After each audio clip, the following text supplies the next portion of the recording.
que la vida de Cristo, el justo, el Hijo de Dios, esté en nosotros, se forme en nosotros. Entonces, este es el propósito. Pongan mucha atención, que nada te distraiga, para que podamos aprenderlo, no solo intelectualmente, sino que Cristo sea formado en nosotros. Vamos a la palabra de Dios. Estamos viendo cada capítulo en un pequeño mensaje. Hoy vamos a ver el capítulo 7.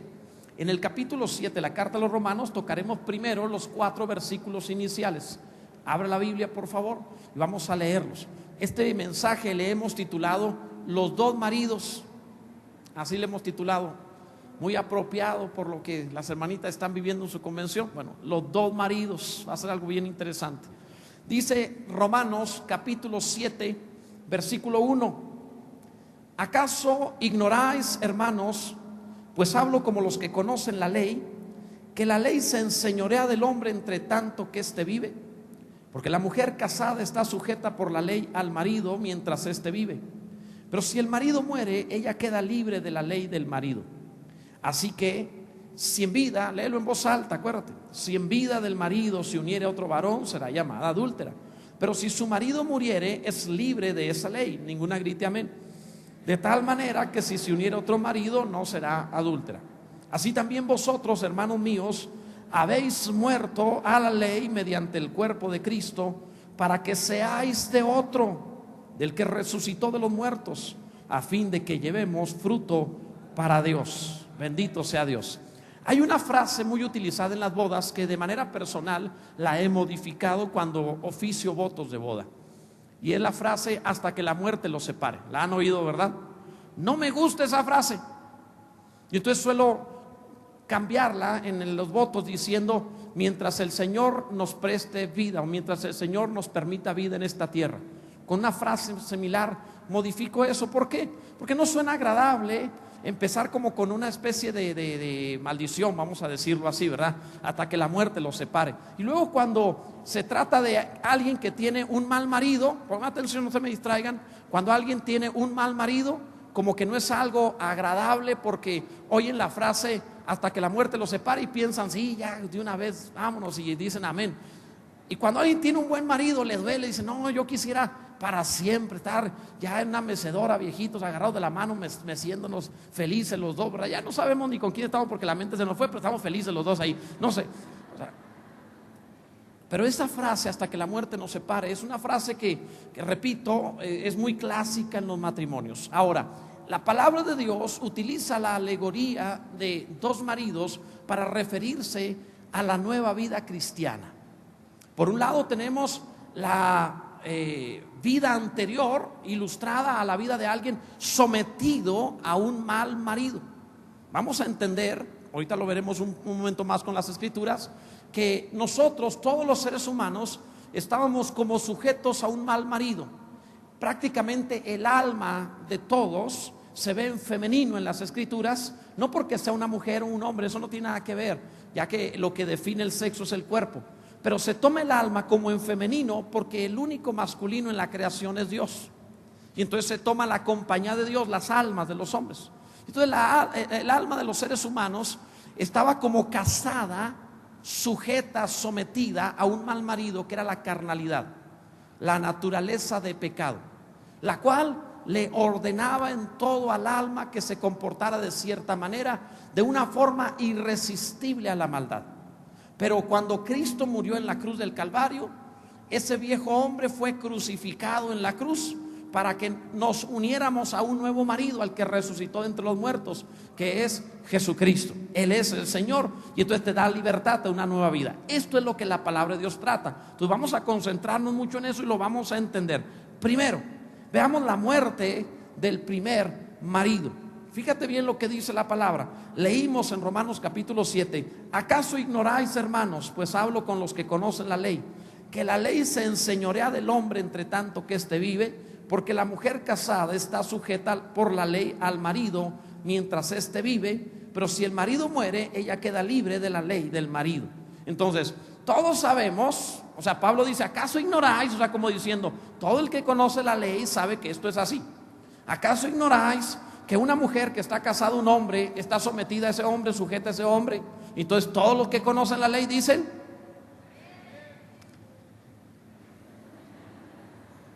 Bueno, que conocen la ley y también respetan la ley, dicen.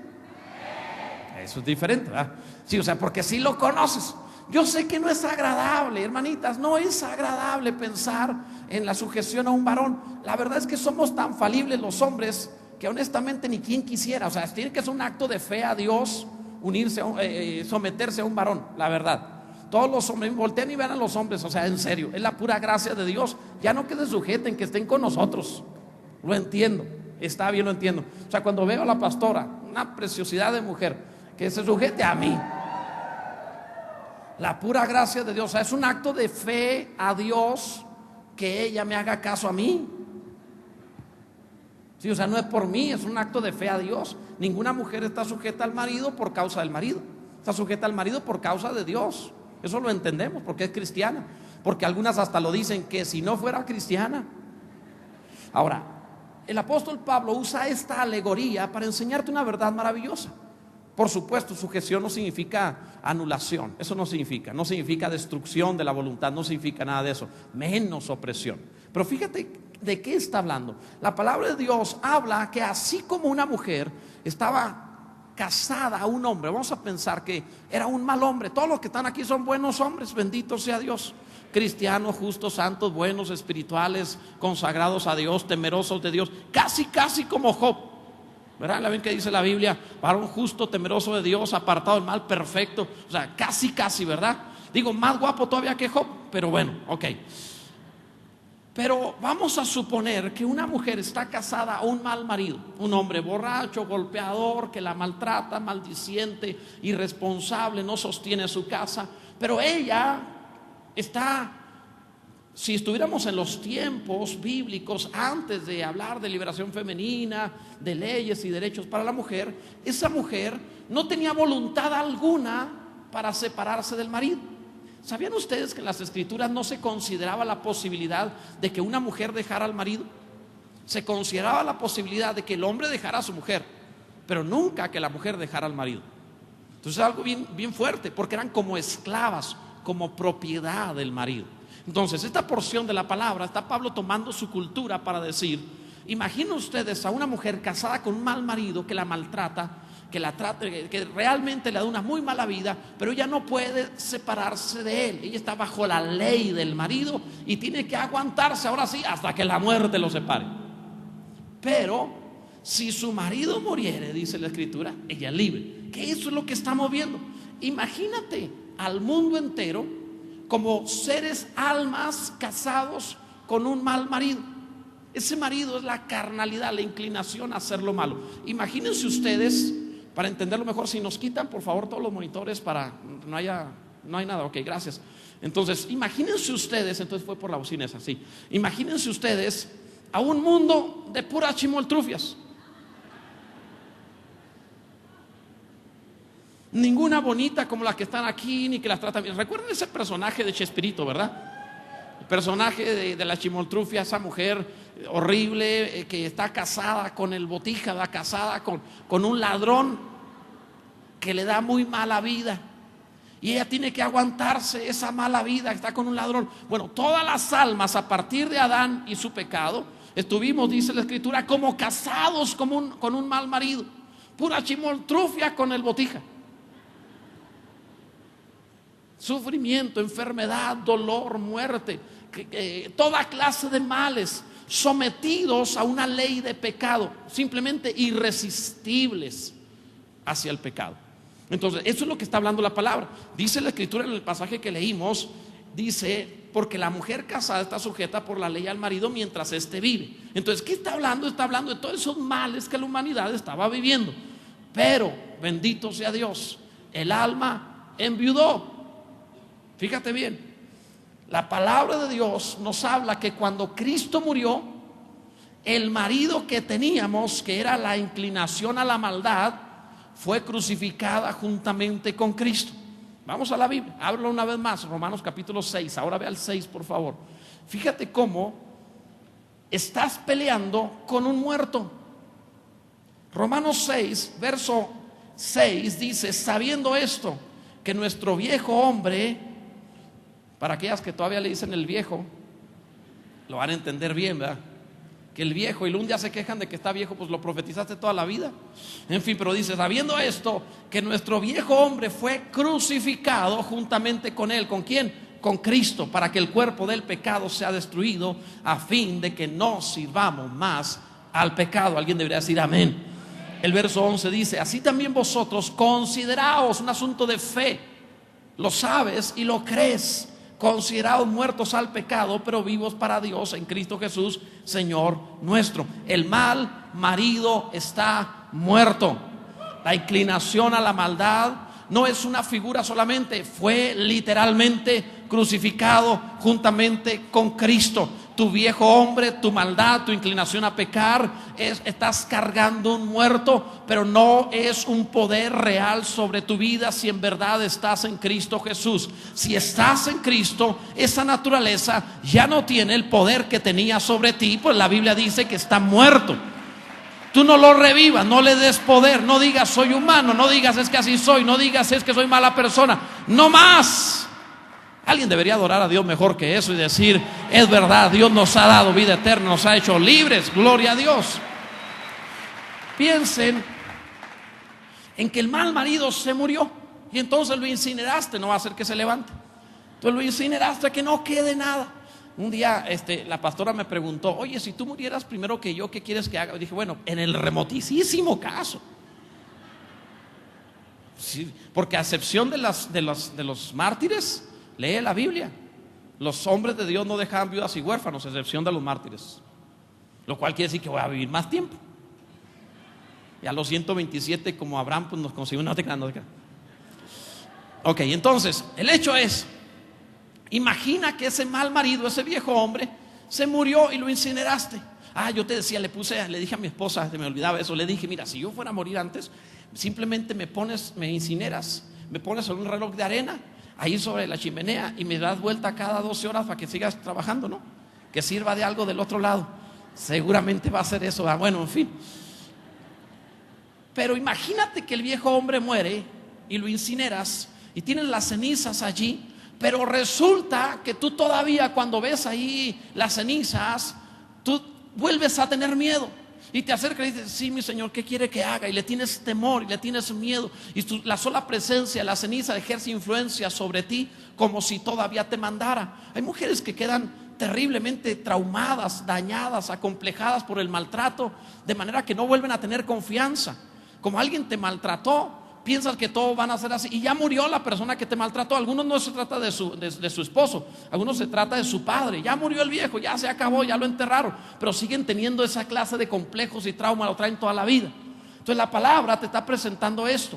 Tu viejo hombre fue crucificado con Cristo. Estás peleando con un muerto, te estás sometiendo a una sombra, estás haciéndole caso a un símbolo, estás haciéndole caso a un complejo y trauma de lo que viviste. Pero ese poder que te obligaba a pecar ya no tiene autoridad sobre ti, porque la vida de Cristo está en ti. Ya no eres más esclavo de eso, eres libre.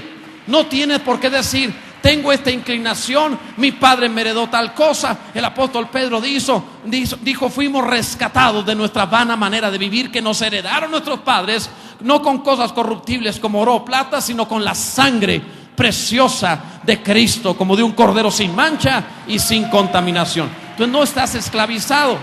No pelees con ese muerto, considera que está muerto. Entonces lo primero, considéralo muerto. Lo segundo, hay una ley contra el mal marido. Ve bien, la palabra dice en Romanos capítulo 7, fíjate bien el versículo, leamos el versículo 7. Mira cómo la ley de Dios fue dada para poner en evidencia a ese mal marido. 7:7 dice, ¿qué diremos pues? ¿La ley es pecado? En ninguna manera, se refiere a la ley de Dios. Porque yo no conocía el pecado sino por la ley. Porque tampoco conociera la codicia si la ley no dijera no codiciarás.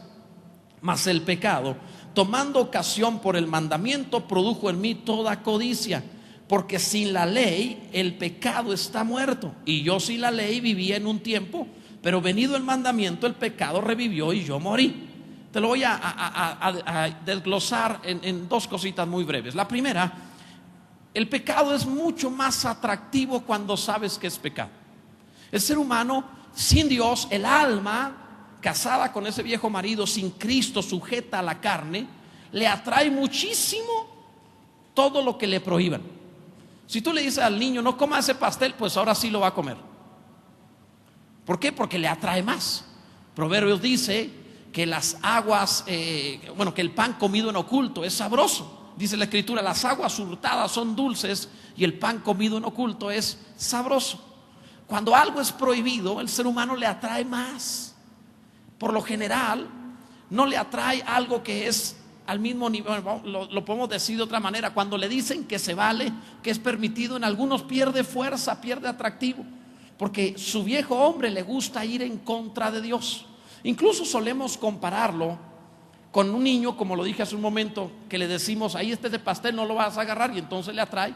Pero más que pensar en un niño, debiéramos pensar que el viejo hombre no es un niño, es como si fuera un demonio. Si Dios dice blanco, él dirá negro. Si Dios dice a la derecha, él dirá a la izquierda. Le gusta ir en contra, le gusta hacer todo lo en contra de lo que Dios diga. No tiene nada de bueno, porque algunos todavía se jactan en que están en un proceso interminable de cambio, y su carácter, su mal genio, sus hábitos, su pecado, su manera de pensar. Entonces uno dice: ¿hasta cuándo va a durar un proceso interminable tratando de reformar un viejo hombre que fue crucificado en la cruz del Calvario? No reformes al viejo hombre, sino debes considerarlo muerto por la fe en Cristo Jesús y tú vivo para Dios. Entonces lo primero es que a este viejo hombre le atrae, como un demonio malvado, todo lo contrario a Dios. Que nadie diga: no es tan malo. Sí, es muy malo. Bueno, fulano de tal es buena persona, no es cristiano, pero bueno, espera, está totalmente muerto, necesita vida. No se trata solo de un poco malo, no se trata ni de la acción, está sin remedio. Solo Cristo. Oye, ¿has visto la cruz del Calvario? Eso me dice que si es necesario matar al Hijo de Dios, se trata de algo muy grave, muy malo, peor que el cáncer, peor que cualquier problema, peor que cualquier accidente. Tu naturaleza de pecado es algo tan abominable que Dios envió a su Hijo a morir en una cruz para deshacerte, quitarte eso y darte una nueva vida. Así de grave es, así de importante es. Si lo consideramos de esa manera, diremos: al menos en mi vida Cristo no murió en vano. Cristo está siendo formado en mí y yo sé que esa naturaleza no volverá a gobernarme más. O sea, el apóstol te está presentando al respecto de esto. Entonces, la ley fue dada para que te des cuenta que no se trata de un niño travieso, sino como de un demonio. Ahora, estoy diciendo como de un demonio, para que ninguno salga de aquí diciendo: no, es que el pastor dijo que tengo demonios. Espérate, yo no dije eso. Si no, vas a tener 10,000 liberaciones. Qué bueno fuera que te pudiéramos sacar los demonios y fuera santo, pero no se trata de eso. En realidad, yo quisiera echarle la culpa al diablo del pecado de los hombres, pero cada uno peca cuando de su propia concupiscencia es atraído y seducido. ¿Me estoy dando a entender? Entonces, no estoy diciendo que tienes un demonio, estoy diciendo esa naturaleza es como si fuera un demonio. ¿Y qué hace la ley? La ley es como cuando vas al médico y el médico primero les pone delante de un espejo, o te empieza a decir al respecto de cómo estás, te saca radiografías para ver cómo estás por dentro. Yo creo que toda mujer preferiría radiografías para ver cómo está por dentro antes que un espejo para ver cómo están por fuera, aunque no tienen que temer ninguna de las hermanitas presentes. Varones, ahí es cuando dicen amén. Parecen gotera, 3, 4, así les cayó el 20. En fin, pero bueno, el punto es que tú necesitas ver que la ley fue dada al hombre como un espejo. El hombre dice: no soy tan malo, es que así soy ser humano, nada más. Entonces viene la ley y dice el apóstol: yo no sabía que era pecador hasta que vino la ley. Hasta que me dijeron: no hagas eso. Yo dije: es que es lo que más me gusta. Entonces me di cuenta lo malvado o el mal que había dentro de mí. ¿Nunca se han visto a sí mismos diciendo: ¿por qué lo hice? ¿Hay alguien aquí que pueda decir por qué lo hice? ¿Alguna persona presente puede decir por qué lo hice? Dice: yo es que de veras jamás lo hubiera pensado. Entonces, ¿qué está diciendo la escritura? Que te pusieron esto para que te des cuenta. Ahora bien, por estar bajo el mal marido, el alma estaba enemistada con Dios. Fíjate bien, vuelve a Romanos capítulo 7, el verso 10. Dice la Biblia: y hallé que el mismo mandamiento, si lo tienes, léelo en voz alta, y hallé que el mismo mandamiento que era para vida, a mí me resultó para muerte. Porque el pecado, tomando ocasión por el mandamiento, me engañó y por él me mató. De manera que la ley a la verdad es santa, y el mandamiento santo, justo y bueno. Luego, lo que es bueno vino a ser muerte para mí, en ninguna manera, sino que el pecado, para mostrarse pecado, produjo en mí la muerte por medio de lo que es bueno, a fin de que como por el mandamiento el pecado llegase a ser sobremanera pecaminoso. O sea, el mal marido está enemistado con Dios. Dios dice: haz esto, él dice: no quiero.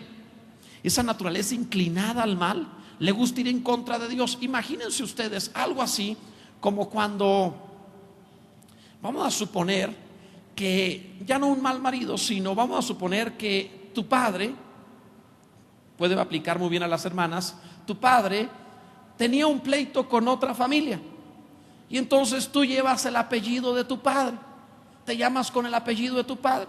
¿Han visto cómo se heredan los pleitos? Empiezan y pasan a los hijos y a los nietos y más allá.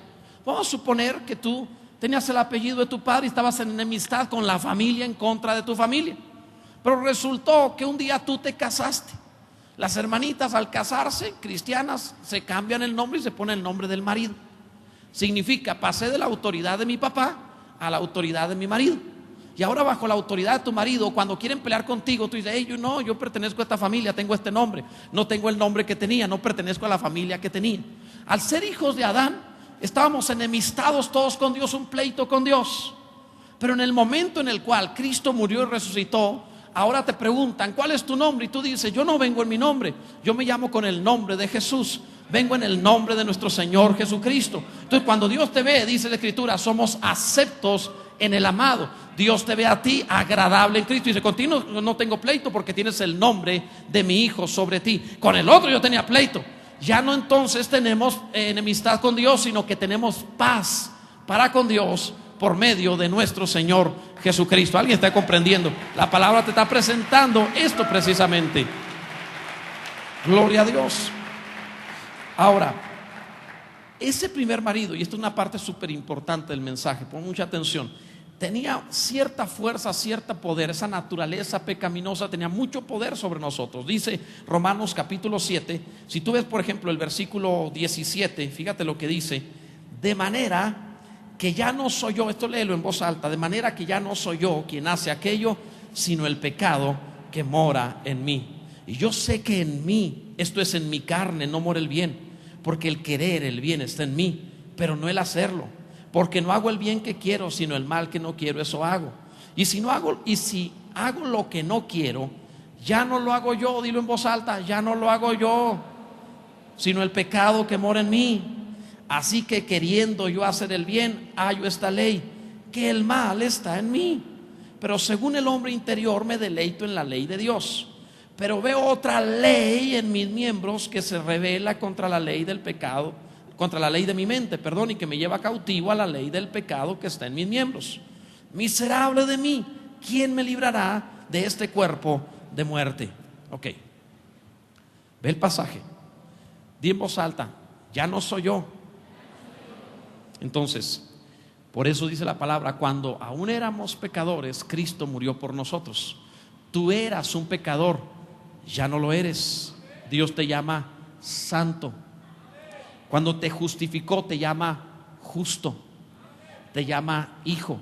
Cuando estábamos, te lo he explicado esto, cuando estábamos en el mundo y nos predicaron el evangelio, ¿verdad que había que hablarle a la persona y convencerla? No, mira, todos hemos pecado y estamos condenados, la paga el pecado a la muerte, y tenemos que convencerlo. Y decías tú: pero yo no soy tan mala persona, fulano de tal, es decir, mándalo al infierno porque es mi vecino, ¿verdad? ¿Se acuerdan que se justificaban? Y tuvieron que mostrarte el espejo de la ley, la palabra, para que reconocieras y dijeras: es verdad, estoy mal, soy un pecador, necesito a Cristo. Y una vez que lo reconociste, dice la Biblia que el Espíritu de Dios convence al mundo de justicia, de pecado y de juicio. Entonces el Espíritu de Dios nos convenció de que éramos pecadores. Pero ya como cristiano sigues diciendo: es que el Espíritu Santo me redarguye de pecado. Espera. El versículo dice que el Espíritu Santo convencerá al mundo. pero tú ya no eres del mundo. Convencerá al mundo de justicia, pecado y juicio. Y Jesús dijo: de pecado por cuanto no creen en mí. Pero tú ya crees en Jesús. A ti ya no te convence de que eres pecador. Ahora el Espíritu da testimonio a tu espíritu de que eres hijo de Dios. Y si hijo, también heredero y coheredero con Dios, coheredero con Cristo. Bendito sea el nombre de nuestro Señor. Entonces, ahora la obra es convencerte que ya no soy yo, sino el pecado. Tú ya no eres eso. Había como un monstruo en tu interior que te forzaba en tus miembros a comportarte mal y a pecar, te obligaba, y tú decías: no quiero portarme mal, no quiero hacer eso, pero terminabas haciéndolo. Y cuántas veces lloraste y prometiste y dijiste: nunca más lo vuelvo a hacer, y lo volvías a hacer. Y no sabías qué te sucedía, decías: es que está más allá de mí. Es cierto, estaba más allá de ti. Es la ley del pecado y de la muerte que te llevaba cautivo a comportarte como si fueras un demonio, un enemigo de Dios. Pero bendito sea Dios, ese viejo hombre fue crucificado juntamente con Cristo, para que no sirvamos más al pecado, sino a aquel que nos dio vida por medio de Jesucristo. Bendito sea Dios. Debes adorar a Dios y darle gracias por lo que ha hecho. Teníamos adentro un monstruo como esa novela del Dr. Jekyll y Mr. Hyde. Teníamos adentro una inclinación terrible. No la podíamos evitar. Nadie te creía cuando decías: no puedo, se acabó, no más. La Biblia le dice que era una ley, como la ley de gravedad, simplemente inevitable. Es una ley. El pecado hace que todos sean pecadores. La ley de pecado hace que todos los seres humanos pequen. No importa qué tan buenos quieran ser, pecan.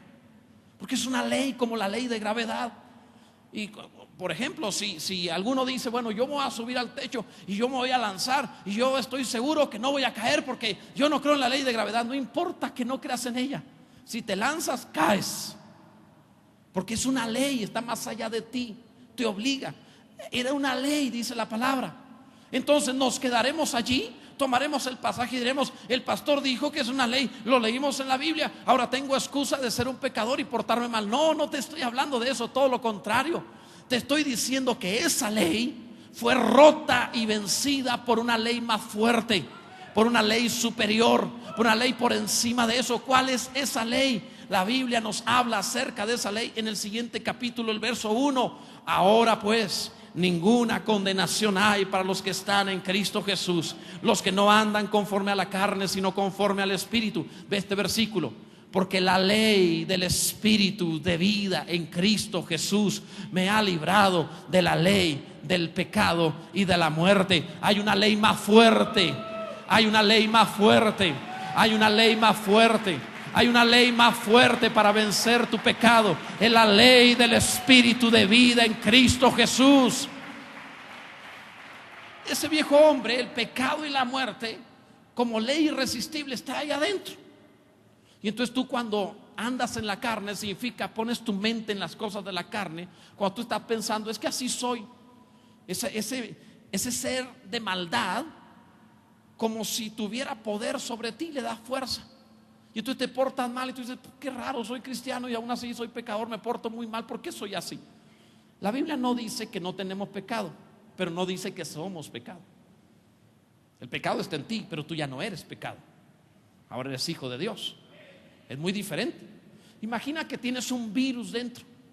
Un día te fuiste a comer como buen mexicano unos tacos en una esquina donde no debías.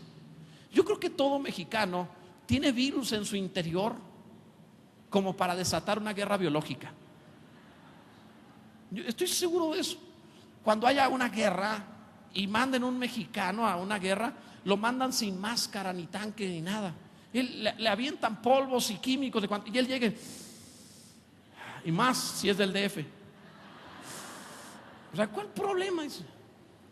Pues, lee la palabra cuando dice: comerán cosas mortíferas, no le hará daño. El mexicano dice: eso ya lo hacíamos. Eso no tiene problema, estamos acostumbrados a eso. Es que en serio, comen cada cosa. Si tú, los tacos que compras ahí en esa esquina, si tú los dejas al otro día, caminan, se mueven. O sea, lo ves que pronto ahí va, entonces mira, ahí va el taco. Y cada vez que hace, lo agarra. Bueno, los varones van todavía. Increíble. Entonces lo mato con salsa, ¿verdad? Pobre taco, se retuerce todo. Entonces hay virus en el interior. Yo quisiera decir lombrices, pero esas las matamos con los virus. Con lo que le echamos, se mueren. Y si no puedo vivir en ese cuerpo, dicen lombrices, no puede ser, ahí no se puede vivir, ¿verdad? Es terrible lo que come este ser humano. A veces hasta cuando los perros ven comer mexicanos, se voltean a ver el perro así como, o sea, ok. Y hay virus en el interior. Virus que otro ser, otra persona, otro país tendría hepatitis C si hubiera comido eso. Fácil. Entonces hay virus dentro. Si bajan tus defensas, ese virus se manifiesta y te enfermas. Te pones muy mal. Tú dices, pues qué raro, ¿por qué estoy tan mal si no he comido nada? No, es que ya tienes suficiente. Repito, para una guerra, o sea, tienes suficientes virus, ahí están. Y entonces, pero has creado defensas muy fuertes contra todo eso. Mi madre me enseñaba de esa manera. Por ejemplo, cuando yo nací, además de ser un niño muy hermoso, como la Biblia dice de Moisés. Bueno, Moisés escribió el libro y dijo él era niño hermoso. Yo estoy predicando y yo puedo decir lo mismo, ¿verdad? Entonces, de pequeño era muy enfermizo. Fui tan enfermizo que literalmente los primeros 3 años de vida mi madre fue una enfermera permanente conmigo. Ella era enfermera de oficio, pero lo fue conmigo permanentemente porque me estuve a punto de morir y en el hospital muchas veces en los primeros 3 años. Así que bendito sea Dios, se logró el niño. Ahí salí adelante como pude. Pero por alguna razón enfermaba terriblemente, no tenía defensa, muy mal, estaba realmente muy mal. Y entonces ella me cuidaba y ya cuando me recuperé, para tratar de que hiciera defensas, hizo lo que hace toda madre mexicana. Agarró al niño y dijo, vaya a jugar a la tierra. ¿Se han fijado en eso? Y enlódese todo. Y no entre hasta que ya esté todo. Bueno, no podíamos entrar, te paras en la puerta, te tienes que quitar la ropa y te dan manguerazo de agua ahí, ¿verdad? Y luego ya entras. Eso es un clásico. Digo, mamá, ¿verdad que sí? Por ejemplo, yo no uso crema. Ella me enseñó a no usar crema nunca, que dice que mi piel tiene que dar lo necesario para que no tenga necesidad de crema. Así que no uso crema, no me arrugo nada. Qué maravilla, ¿no? Eso es maravilloso. O sea, en realidad tengo como 80 años, pero me veo diferente. No te creas. Entonces, pero hizo eso tratando de que este niño frágil, débil, se va a morir, no va a aguantar. Necesito que desarrolle defensas, que sobreviva. Y me forzó algunas cosas para sobrevivir. Lo único que no me dejó fue comer chile. Dijo que no, que eso no debía comer. Y la verdad es que esa cosa parece que no es de Dios. Pero bueno, en fin, pero una forma de desarrollar defensas. Sí puedo comer chile, ¿eh? No crean que no. Y podría ganarle a los que más comen, de verdad que sí. Pero hago como que no. Y entonces, casi fue reto. Ok, entonces, había que desarrollar defensas, porque esos virus internos me podrían matar un día. Tenía que estar fuerte. Ok, el viejo hombre fue crucificado juntamente con Cristo para que el cuerpo de pecado sea destruido. Dentro de ti quedaron secuelas de ese viejo hombre, quedaron secuelas de esos traumas de ese mal marido. Dentro de ti quedaron solamente como virus inactivos de momento. Pero si tú andas ya no en el espíritu, en Cristo, sino en la carne, tus defensas espirituales bajan y ese viejo hombre vuelve a aparecer y vuelve a surgir los virus de pecado y vuelves a ser pecador. Incluso hasta podría ser 7 veces peor de lo que eras, porque no estás viviendo bajo la ley del espíritu de vida en Cristo Jesús. Entonces, ¿qué necesitas? No te pongas a perseguir los virus. Persigue la presencia del Dios Todopoderoso en tu vida. Persigue la ley del espíritu de vida en Cristo. Persigue estar lleno de Cristo, lleno de vida, lleno del Espíritu, lleno de gracia, lleno de unción. Persigue vivir delante del Señor y automáticamente lo que tú no puedes lograr, el Dios de gloria sí puede, el Dios del cielo sí puede, el Dios Todopoderoso lo vencerá por ti, porque en Cristo todo lo podemos. Bendito sea el nombre de nuestro Señor Jesús. Alguien debe adorar a Cristo. Esa es la ley superior, la ley del espíritu de vida, el antídoto que necesitas todo el tiempo, a todas horas, toda la vida. Es un antídoto que vas a necesitar todos los días. Vas a ir a la palabra de Dios, vas a adorar al Señor, vas a leer la palabra y a orar todos los días. Orarás, adorarás y leerás las escrituras, porque ese marido interior, ese pecado interno puede volver a surgir si no das la dosis a tu espíritu para vivir en la vida de Cristo. ¿Entendemos lo que estamos diciendo? Ahora concluyo, no quiero extenderme más. Concluimos este mensaje de la siguiente forma. Hablamos al principio, por el ejemplo que pone el apóstol guiado por el Espíritu, de dos maridos: un marido malo, que era la inclinación a la maldad, y un marido bueno, que es Cristo. ¿No crees que si el mal marido murió, está muerto, se acabó, es ilógico vivir traumado por lo que hizo? No, es que cuando yo era chiquito, mi papá y que mi mamá esto, o sea, ¿no has vivido lo suficiente en Cristo como para dejar las cosas pasadas y no tener más memoria de ellas? ¿No has vivido suficiente en Cristo para no necesitar sanidad tras sanidad tras sanidad de lo que ya fue sanado? Nunca me he encontrado un hospital donde tú llegues y te encuentres en el hospital y los médicos ¿dónde están? No, andan todos en sanidad, andan sanándose unos a otros. El pueblo de Dios no debe perder más el tiempo sanándose, cuando Cristo Jesús le ha hecho nuevo y poderoso y glorioso para sanar a otros que allá afuera sí están muriéndose. Es más, ya están muertos, necesitan vida, necesitan ser vivificados por Él. Sana de una vez, sana de una vez por todas, termina de una vez. Ahora, ¿no sería absurdo? Piensa, una mujer lo va a entender. Piensa una mujer casada con un mal hombre, se muere el mal hombre y bendito sea Dios, llegó el príncipe azul, el hombre ideal, igualito a Cristo. Haz de cuenta, miembro de Palabra Viva. O sea, tremendo. Y entonces te volviste a casar. ¿No sería ilógico que le cobres la factura de lo que te hizo el otro? El otro era infiel y ahí andas de celosa con el nuevo. ¿Y dónde vas? ¿Y qué estás haciendo? ¿Y qué estás hablando por teléfono? El otro te pegaba y en cuanto pásame la sal, le haces así. ¿No sería ilógico vivir traumada permanentemente por lo que te hicieron? Sufriendo y peleando. El nuevo no te pelea, pero tú le peleas. Por si me va a pelear, yo le peleo de una vez. Espera. ¿No es ilógico y absurdo?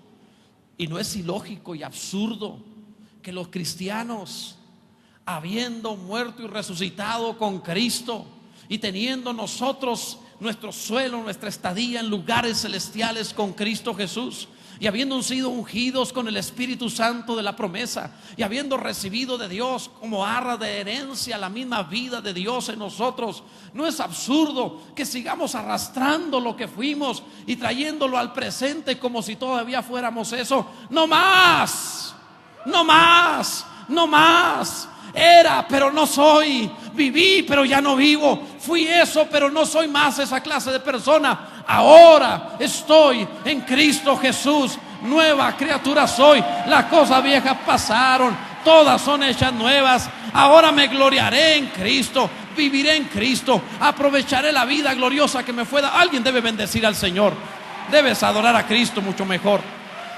Él está en ti, está en ti, está en ti. ¿Tendrá más poder el pecado que Cristo en ti? No tendrá más poder, porque Jesús resucitó. La ley del pecado no puede contigo más. Te ruego que hoy hagas el parteaguas de tu historia y digas: es verdad. ¿Por qué sigo teniendo miedo al pecado o al diablo o esto o lo otro cuando estoy en Cristo? Si tú supieras cuántos recursos de Dios están disponibles para ti, nunca más te volverías a preocupar. Nunca más tendrías miedo. Nunca más sentirías la tentación tan fuerte. Si tú supieras cuántos recursos hay. Te pondré varios recursos, pero el más grande de todos es Dios morando dentro de ti. Bendito sea Dios. Ponte en pie, por favor. Bendito sea el nombre del Señor.